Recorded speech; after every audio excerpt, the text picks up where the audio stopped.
వార్తలకు స్వాగతం. వార్తల్లోని ముఖ్యాంశాలు.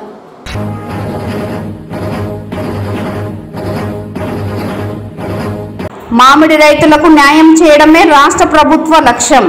జిల్లా కలెక్టర్ సుమిత్ కుమార్.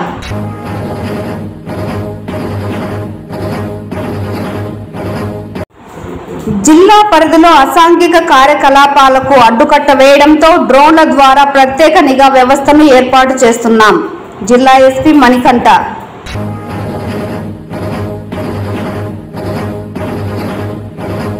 ప్రజలకు నాణ్యమైన ఉచిత వైద్యం అందించే దిశగా డిజిటల్ సర్వే సెంటర్లను ఏర్పాటు చేస్తున్నాం.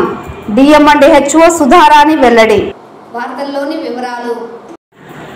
మామిడి రైతులకు న్యాయం చేయడమే ప్రభుత్వ ధ్యేయమని రాష్ట్ర ఉద్యానవన శాఖ డైరెక్టర్ డాక్టర్ శ్రీనివాసులు మరియు జిల్లా కలెక్టర్ సుమిత్ కుమార్ సంయుక్తంగా పేర్కొన్నారు. బుధవారం జిల్లాలోని గంగాధర్ నెల్లూరులోని జైన్ మామిడి గుజ్జు పరిశ్రమ, గుడిపాల మండలంలో ఫుడ్స్ అండ్ ఇన్ గుజ్జు పరిశ్రమ, చిత్తూరు అర్బన్ పరిధిలో శ్రీరామ ఫుడ్ గుజ్జు పరిశ్రమను పరిశీలించారు. అక్కడ రైతులకు, అధికారులకు పలు సూచనలు జారీ చేశారు. రైతులకు అన్ని వసతులు కల్పించాలని అధికారులను ఆదేశించారు. ఆయా గుజ్జు పరిశ్రమల వద్ద రైతులతో జిల్లా కలెక్టర్ మాట్లాడుతూ తోతాపురి రకం మామిడి చిట్ట చివరి దాకా జూన్ మొదటి వారం నుండి జూలై, ఆగస్టు నెల చివరి కాయ వరకు ఎంత పంట వస్తుందో దానంతటిని ప్రభుత్వం కొనుగోలు చేస్తుందని తెలిపారు. అనంతరం జిల్లా కలెక్టర్ గంగాధర్ నెల్లూరులోని జైన్ పరిశ్రమ వద్ద ఏర్పాటు చేసిన మీడియా సమావేశంలో మాట్లాడుతూ రైతులను అన్ని విధాలా ఆదుకునే విధంగా స్టేట్ లెవెల్ నుంచి రాష్ట్ర ఉద్యానవన మరియు పట్టు పరిశ్రమల శాఖ డైరెక్టర్ డాక్టర్ శ్రీనివాసులు రావడం జరిగిందని, ఇందులో భాగంగానే మామిడికాయలకు సంబంధించిన ప్రతి అంశాన్ని ఆన్లైన్ ద్వారా సంబంధిత శాఖల అధికారులు పరిశీలించి తగు న్యాయం చేయడం జరుగుతుందని పేర్కొన్నారు. మామిడికాయ కొనుగోలు ధరలపై ప్రభుత్వం ప్రత్యేక చర్యలు చేపడుతూ అవసరమైన అన్ని రకాల చర్యలకు పూనుకోవడం జరుగుతుందని, జైన్ ఫ్యాక్టరీని చూస్తే యూనిట్ 1కి 600 మెట్రిక్ టన్నులు, యూనిట్ 2కి 600 మెట్రిక్ టన్నులు గుజ్జును తయారు చేస్తోందని వెల్లడించారు. సుమారుగా 200 ట్రాక్టర్స్ ప్రతిరోజు లోపలికి రావడంతో రైతులకు టోకెన్ జారీ చేసి వారికి అన్ని విధాలుగా రాష్ట్ర ప్రభుత్వం ద్వారా సహాయ సహకారాలు అందిస్తున్నట్లు వెల్లడించారు.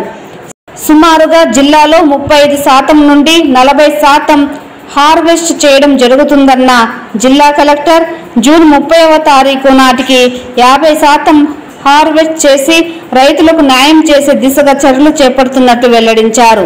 దీనితో పాటుగా జూలై మొదటి వారం తర్వాత 60% అయిన తర్వాత కొద్దిగా లోడ్లు తగ్గుతుందని, ఈ సంవత్సరం కొన్ని సమస్యలు తలెత్తడంతో రైతులు తీవ్ర నిరాశతో ఉన్నది గమనించి వారికి అనువుగా అవసరమైన ఏర్పాట్లు చేస్తున్నట్లు పేర్కొన్నారు. చిత్తూరు జిల్లాతో పాటు అన్ని జిల్లాలలో ఈ సమస్య తలెత్తుతోందని, వీటిని పరిష్కరించే దిశగా ఇతర జిల్లాల అధికారులను కూడా సమన్వయం చేసుకొని సమస్యను పరిష్కరిస్తామని స్పష్టం చేశారు.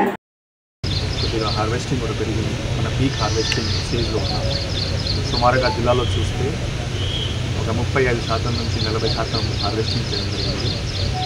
ఈ నెల ఆఖరికల్లా 50% వరకు హార్వెస్టింగ్ చేయడం జరుగుతుంది. మరియు జూలై ఫస్ట్ వీక్ తర్వాత 60% అయిపోయిన తర్వాత కొద్దిగా లోడ్ తగ్గుతుంది. ఈ సంవత్సరం కొన్ని సమస్య వచ్చినాయి. ఈ సమస్య అన్ని చోట ఉన్నాయి. మన జిల్లా కాదు, తమిళనాడు చూస్తే, కర్ణాటక చూస్తే, మహారాష్ట్ర చూస్తే, గుజరాత్ చూస్తే ప్రతి చోట బంపర్ క్రాప్ వచ్చింది. ప్రతి చోట సుమారుగా ఒక చూస్తే గతంలో ఎక్కడెక్కడ 2 టన్ 3 టన్ ఉంటే ఈసారి 5 టన్ 6 టన్ అటువంటి పంట వస్తే మనం ఇబ్బంది ఫేస్ అయింది. అదనంగా ఏమైంది, ఈ సంవత్సరం 23, 24 స్టోక్ కూడా చాలా చోట్ల ఫ్యాక్టరీలు వాళ్ళు ఆమ్లెట్ చేయాలి. వాళ్ళ దగ్గర పాత స్టోక్ కూడా ఉంది. సో పాత స్టాక్ ఉంది, మరియు బంపర్ క్రాప్ వచ్చింది. మరియు కృష్ణగిరి కానీ, శ్రీనివాసపురం కానీ, నాసేపు ప్రతి మార్కెట్లో అక్కడ కూడా క్రాప్ ఉంది. కొనడానికి కోసం మంచి తక్కువ ఉన్నారు, అమ్మడానికి కోసం మంచి ఎక్కువ ఉంటుంది. ఈ డిమాండ్ సప్లై గ్యాప్ వల్ల ఈ ప్రాబ్లమ్స్ వచ్చినాయి. ఈ ప్రాబ్లమ్స్ అంతా అర్థం చేసుకుని రాష్ట్ర ప్రభుత్వం ద్వారా గవర్నమెంట్ ద్వారా ₹4 రైతులకి ప్రతి ఒక్క కేజీ ఏం క్యాప్ పెట్టకుండా, ఏం పైన ఒక లిమిట్ పెట్టకుండా ప్రతి ఒక్క కేజీకి ₹4 అనౌన్స్ చేయడం జరిగింది. ఇప్పటి వరకు చూస్తే ర్యాంప్ చూస్తే మరియు ఫ్యాక్టరీస్ చూస్తే ఒక 15,000 మంది రైతులు అమ్మగలిగారు. 95,000 మెట్రిక్ టన్ మనం రిజిస్టర్ చేస్తున్నాం. బ్యాంక్ అకౌంట్ డీటెయిల్స్ కానీ ఐఎఫ్ఎస్సి కోడ్ కానీ వాళ్ళు ఎంత టన్ ఇచ్చారు అంతా రిజిస్టర్ చేస్తున్నాము. ఇది కూడా త్వరగా స్టేట్ గవర్నమెంట్కి పంపడం జరుగుతుంది సబ్సిడీ కోసం. సో ఈ అంత మార్కెట్ సిచ్యువేషన్ వల్ల అంత బంపర్ క్రాప్ వల్ల ఈసారి ప్రాబ్లం వచ్చింది. కానీ రైతులకి చెప్పడం జరిగింది, మనం ప్రతి ఒక్క కేజీ జూలై వరకు కానీ ఆగస్ట్ వరకు కానీ ప్రతి ఒక్క కేజీ రైతులు తీసుకుంటాము. రైతులకి ఏమైనా అనౌన్స్ సబ్సిడీ అది కూడా వస్తున్నాం. ఈసారి వెయిటింగ్ టైం కొద్దిగా ఎక్కువ తెలుసు. ఫ్యాక్టరీ కెపాసిటీ అంటే ఒక 500 టన్ ఉంటే, సపోజ్ ఈరోజు చూస్తే 500 టన్ ఉంటే ఈ ఫ్యాక్టరీకి ఒక 1500 టన్ వరకు సరుకు వచ్చింది. ఇది ఒకటి ఫ్యాక్టరీ కాదు, మిగతా ఫ్యాక్టరీలు కూడా అదే సిచ్యువేషన్ ఉంది. సో ఈ సమస్య ఫేస్ చేస్తున్నాం. ఇక్కడ తహసీల్దార్స్, ఎంపీడీఓ, ఎస్ఐ గారు, సిఐ గారు, స్పెషల్ ఆఫీసర్స్ కూడా విజిట్ చేస్తున్నారు. వాళ్ళు కూడా కంట్రోల్ చేస్తున్నారు. సో దట్ ఎవరితోటి అన్యాయం జరగకూడదు, టోకన్ పరంగానే ఎందుకు రావాలి అది కూడా ఎన్ష్యూర్ చేస్తున్నాం. సో ఎంతవరకు మన కెపాసిటీ ఉంది, ఎంతవరకు మనం చేయగలుగుతాం ట్రై చేస్తున్నాము. ఒక 10 రోజుల వరకు ఇంకా ఈ సిచ్యువేషన్ కంటిన్యూ అవుతుంది. తర్వాత ఈ సమస్య తగ్గుతాయి. సో ఈ సందర్భంగానే శ్రీనివాస్ గారు కూడా, డాక్టర్ గారు కూడా ధన్యవాదాలు చేస్తున్నాను. వాళ్ళు కూడా టైం టు టైం సిచ్యువేషన్ తెలుసుకుంటున్నారు. స్టేట్ గవర్నమెంట్కి ఏమేమి సజెషన్స్ ఇవ్వాలి వాళ్ళు కూడా ఇస్తున్నారు.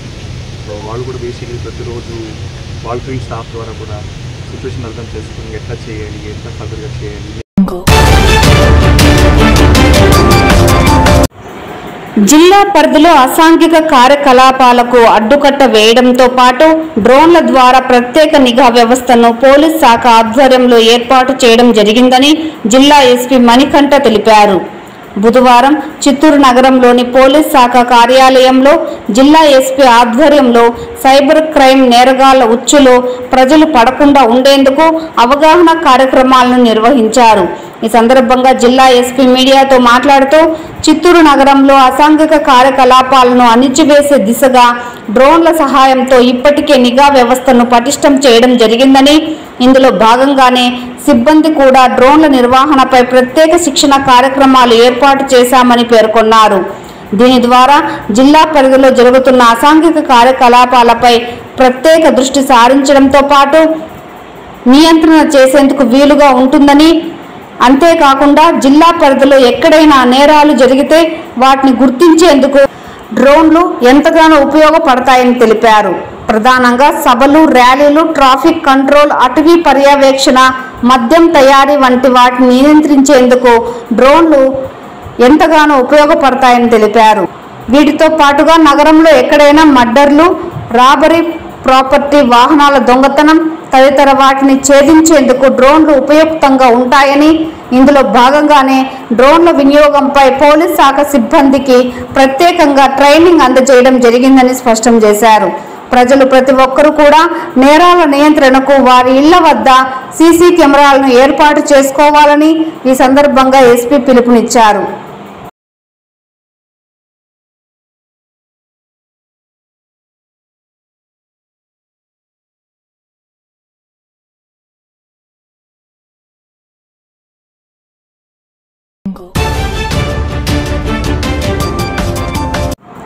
ప్రజలకు నాణ్యమైన ఉచిత వైద్యం అందించేందుకు డిజిటల్ సర్వే సెంటర్ లక్ష్యంగా పనిచేస్తుందని చిత్తూరు జిల్లా వైద్య ఆరోగ్య శాఖ అధికారి డాక్టర్ సుధారాణి తెలిపారు. ఈ సందర్భంగా ఆమె మాట్లాడుతూ కుప్పం నియోజకవర్గం నందు ఆంధ్రప్రదేశ్ ప్రభుత్వ ముఖ్యమంత్రి నారా చంద్రబాబు నాయుడు ఆదేశాలతో టాటా ఎండి గ్రూప్ కుప్పం నియోజకవర్గంలోని 11 పిహెచ్సిలు, 2 అర్బన్ హెల్త్ సెంటర్ల నందు గల ప్రజలకు ఉచిత నాణ్యమైన వైద్య సేవల నిమిత్తమై మొదటగా డిజిటల్ సర్వే సెంటర్ కుప్పం నందు ఏర్పాటు చేయడం జరిగిందని, ఇందులో జూలై 1 నుంచి కార్యకలాపాలను ప్రజలకు అందుబాటులో తీసుకువస్తున్నట్లు ఆమె వెల్లడించారు.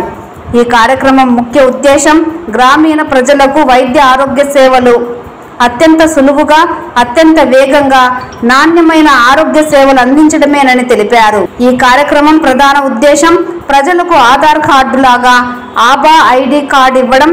ప్రభుత్వం అందజేస్తే ప్రజలు వారి యొక్క ఆరోగ్య స్థితిగతులను నమోదు చేసి టెలిమెడిసిన్ ద్వారా ప్రత్యేక వైద్య నిపుణుల చేత చికిత్స అందించుకునేందుకు వీలు కలుగుతుందని వెల్లడించారు. అంతేకాకుండా ప్రజలకు వైద్య ఆరోగ్య శాఖ ద్వారా నాణ్యమైన వైద్యం అందించి ప్రజల ప్రాణాలకు ఎలాంటి ముప్పు వాటిల్లకుండా తగు చర్యలు చేపట్టేందుకు వీలుగా ఉంటుందని, ఈ కార్యక్రమం ప్రధాన ఉద్దేశం వెనుకబడిన దిగువ మధ్యతరగతి కుటుంబాలు అనారోగ్యం బారిన పడిన సమయంలో వారికి సులభంగా వైద్యం అందించే వెసులుబాటు కలుగుతుందని స్పష్టం చేశారు. ఈ డిజిటల్ సెంటర్ కుప్పంలో ప్రస్తుతం ఏర్పాటు చేయడం జరిగిందని, ఈ పైలట్ ప్రాజెక్టు ప్రజలకు అందుబాటులో వస్తే రాష్ట్ర వ్యాప్తంగా దీన్ని అమలులోకి తీసుకువచ్చి ప్రజలకు అత్యంత మెరుగైన వైద్యం అందించే దిశగా అవసరమైన చర్యలను చేపట్టడం జరుగుతోందని ఈ సందర్భంగా ఆమె వెల్లడించారు.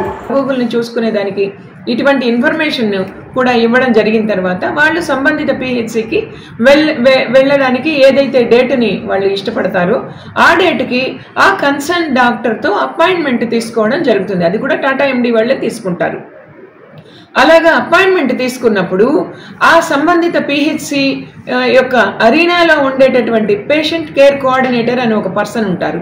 ఆ పర్సన్కి ఈ ఇన్ఫర్మేషన్ వెళ్ళిపోతుంది. సో ఆవిడ ఆ కన్సర్న్ డాక్టర్కి, సార్ మీకు పలానా పేషెంట్ పలానా గ్రామం నుంచి పలానా జబ్బు కోసము మీ చెకప్ కోసము పలానా టైంలో రావడం జరుగుతుంది అని చెప్పడం జరుగుతుంది. So the doctor will be aware of who is coming to him at what time అనేది తెలుసుకొని వాళ్ళకి ఆ టైంలో నిర్దిష్టమైనటువంటి టైంలో మెడికల్ కేర్ ఇవ్వడానికి అవకాశం ఉంటుంది. అంతేకాకుండా సపోజ్ ఆ పర్టికులర్ పేషెంట్కి కానీ ఇతరత్ర ఏ పేషెంట్కైనా కానీ ఎవరైనా స్పెషాలిటీ సర్వీసెస్ కావాలని డాక్టర్ గారికి అనిపిస్తే టెలి హబ్ ద్వారానే ఇదే హెల్త్ ఎక్స్ ప్లాట్ఫామ్ మీదనే వాళ్ళు gynaecology, paediatrics, general physician, endocrinology and orthopaedics ఈ 5 విభాగాలలో ఏదైనా సర్వీసెస్ స్పెషాలిటీ సర్వీసెస్ కావాల్సి వస్తే ఆ కన్సర్న్ డాక్టర్స్ కూడాను వీళ్ళు ఫోన్ చేసి వీడియో కాల్ ద్వారా వాళ్ళ సూచనలను కూడా వీళ్ళు తీసుకోవడానికి అవకాశం ఉంటుంది. సపోజ్ ఆ డాక్టర్సు లేదండి ఈ పేషెంట్ రెఫరల్ సిస్టమ్ ద్వారా రెఫర్ చేయండి, మేము ఇక్కడికి ఆ పేషెంట్ వస్తే ఖచ్చితమైన ట్రీట్మెంట్ని అందించగలము అని చెప్పి వాళ్ళు చెప్తే ఈ పేషెంట్ని రెఫరల్ సిస్టమ్ ద్వారా రెఫర్ చేయడానికి కూడాను ఈ టాటా ఎండి వాళ్ళు పూర్తి సహకరించి ఈ యొక్క ప్రక్రియనంతటినీ కూడా కంప్లీట్ చేస్తారు. అంతేకాకుండా ఈ పేషెంటు రిజిస్ట్రేషన్ మొదలుకొని అతనికి జరిపేటటువంటి ల్యాబ్ టెస్ట్లు కావచ్చు, డాక్టర్ కన్సల్టేషన్ కావచ్చు, లేదా ప్రిస్క్రిప్షన్ కావచ్చు, లేదా ఏ మందులు ఇచ్చారు, ఇవ్వడం జరిగినదా లేదా అనే మొత్తం వివరాలన్నింటినీ కూడాను డిజిటలైజేషన్ చేయబడుతుంది. ఇలా డిజిటలైజేషన్ చేసిన దానివల్ల పేషెంట్కి లాభం ఏమిటి అంటే నెక్స్ట్ ఎప్పుడైనా అతను మళ్ళీ మెడికల్ చెకప్ కానీ దేనికైనా రావడం జరిగితే ఇతను ప్రీవియస్గా ఏమేం మందులు తీసుకున్నాడు, ఏ విధమైనటువంటి వ్యాధితో బాధపడి ఉన్నాడు, అప్పుడు ఏం ట్రీట్మెంట్ ఇస్తే తగ్గింది అని చెప్పి పూర్తి వివరాలు ఈ పర్టికులర్ పిహెచ్సి మెడికల్ ఆఫీసర్కే కాకుండా ఈ పేషెంటు ఎక్కడికి వెళ్ళినా కానీ మన హెల్త్ కేర్ సిస్టంలో ఎక్కడికి వెళ్ళినా ఈ డేటా అనేది రిట్రీవ్ చేయడానికి అవకాశం ఉంటుంది. అంతేకాకుండా డాక్టర్కి కూడాను ఈ సేవలన్నీ అందించడంలో భాగంగా అవసరమైనటువంటి టైంని సేవ్ చేసుకోగలుగుతాడు. అంతేకాకుండా పేషెంట్ కూడాను స్పెషాలిటీ సర్వీసెస్ని పొందటంలో వేరే ఏరియా హాస్పిటల్ దాకా ప్రయాణం చేసేటటువంటి ఖర్చులు కానీ లేదా టైం కానీ లేదా ఇతరత్ర ఉన్నటువంటి మౌలిక సదుపాయాలకి వెచ్చించే ఖర్చులన్నీ కూడాను తగ్గించుకోగలుగుతాడు. ఇటువంటి ఇన్ని సదుపాయాలతో కలిగినటువంటి డిఐఎన్సి ద్వారా మన ముఖ్యమంత్రి గారు వీళ్ళకి సేవలు అందించాలి, ప్రతి ఒక్క వ్యక్తికి కూడా ఎంత మారుమూల ప్రజలైనా కానీ వాళ్ళకి కరెక్ట్ వైద్యము కరెక్ట్ టైంలో సులభంగా దొరకాలి అనేటటువంటి ఉద్దేశంతో దీన్ని ప్రారంభించడం జరుగుతుంది. కాబట్టి దీన్ని ప్రజలందరూ కూడాను ముఖ్యంగా ఇది కుప్పం నియోజకవర్గంలో ప్రస్తుతం ప్రారంభమవుతుంది. ఒక 2-3 నెలల తర్వాత మొత్తం చిత్తూరు జిల్లాకంతా కూడాను ఈ యొక్క ప్రక్రియని విస్తరింపజేసేటటువంటి ఆలోచనలో ముఖ్యమంత్రి వర్యులు ఉన్నారు. కాబట్టి ప్రజలందరూ కూడాను దీన్ని సద్వినియోగం చేసుకోవాల్సిందిగా కోరుచున్నాను.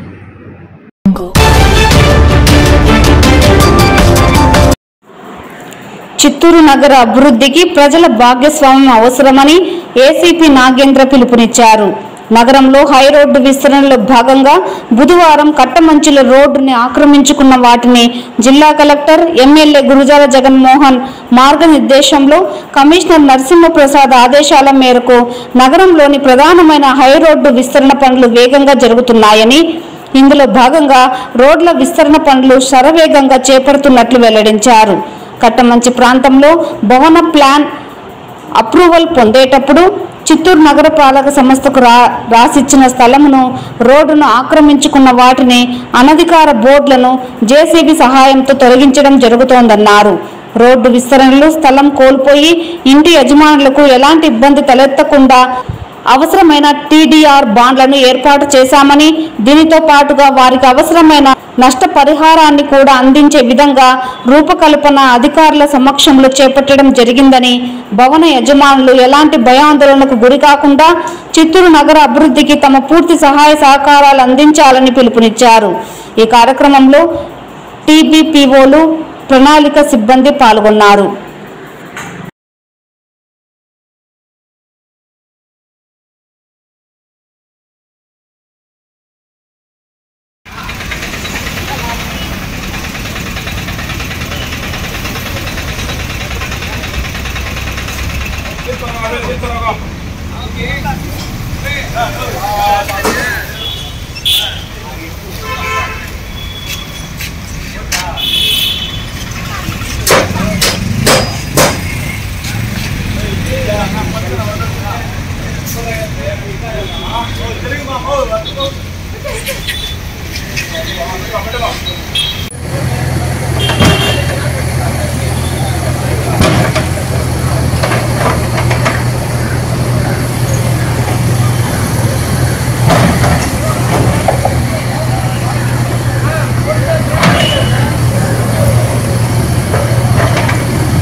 భాగంగా ఆల్రెడీ గవర్నమెంట్ ప్రాపర్టీసు, అదేవిధంగా కోర్టు, రకరకాల గవర్నమెంట్ బిల్డింగ్స్ అన్నీ, మార్కెట్ యార్డ్కి సంబంధించిన, అదేవిధంగా ద్రౌపదమ్మ టెంపుల్ సంబంధించిన కాంపౌండ్ వాళ్ళు, ఇలా ఆల్రెడీ కొన్ని గవర్నమెంటు అదేవిధంగా ప్రైవేట్ స్ట్రక్చర్స్ రిమూవ్ చేయడం జరిగింది.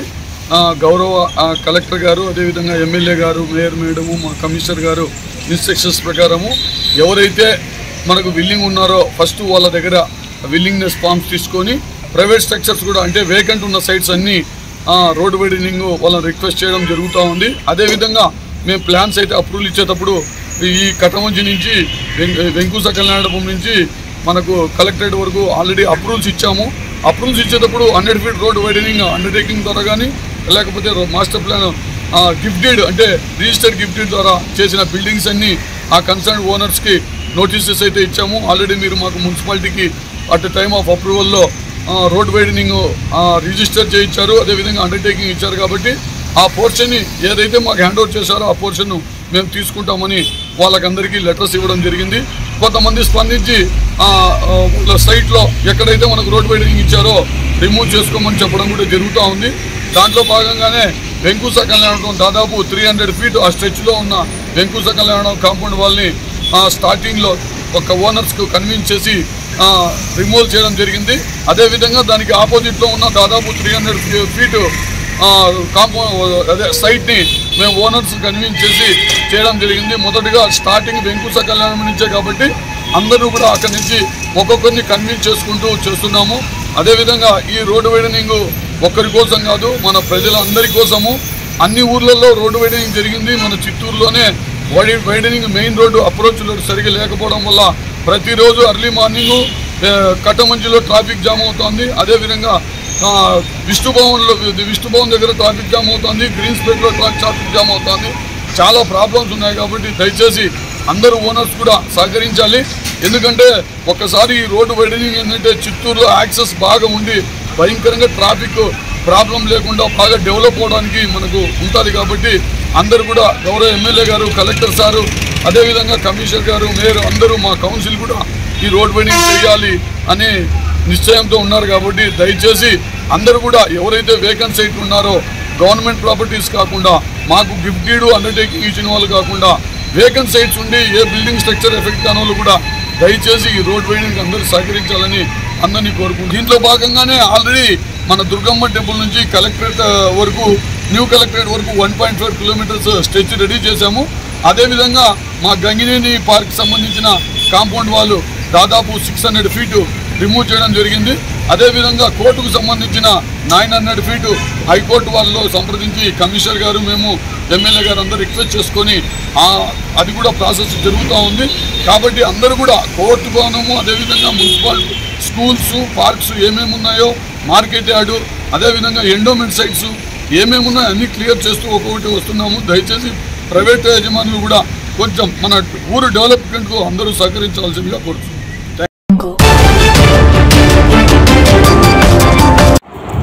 తిరుమల శ్రీవారిని ఈరోజు ఉదయం విఐపి విరామ సమయంలో పలువురు ప్రముఖులు దర్శించుకున్నారు. స్వామివారిని దర్శించుకున్న వారిలో Palamaneru MLA Amarnath Reddy, YCP MLC Duvvada Srinivas, Divvala Madhuri వేరువేరుగా స్వామివారి సేవలో పాల్గొని మొక్కులు చెల్లించుకున్నారు. శ్రీవారి దర్శనార్థం తిరుమలకు విచ్చేసిన వీరికి ఆలయ అధికారులు స్వాగతం పలికి దర్శన ఏర్పాట్లు చేశారు. అనంతరం రంగనాథ మండపంలో వేద పండితులు వేద ఆశీర్వచనం చేసి స్వామివారి తీర్థ ప్రసాదాలను అందజేశారు.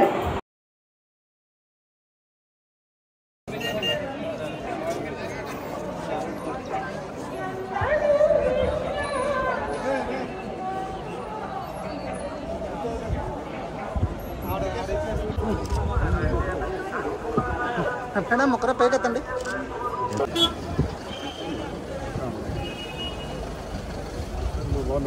ఉన్న ప్రసార కేంద్రానికి వెళ్ళి సుబ్రహ్మణ్యం గారిని కలుసుకోవాల్సిందిగా కోరుతున్నాము. శివానంద గారు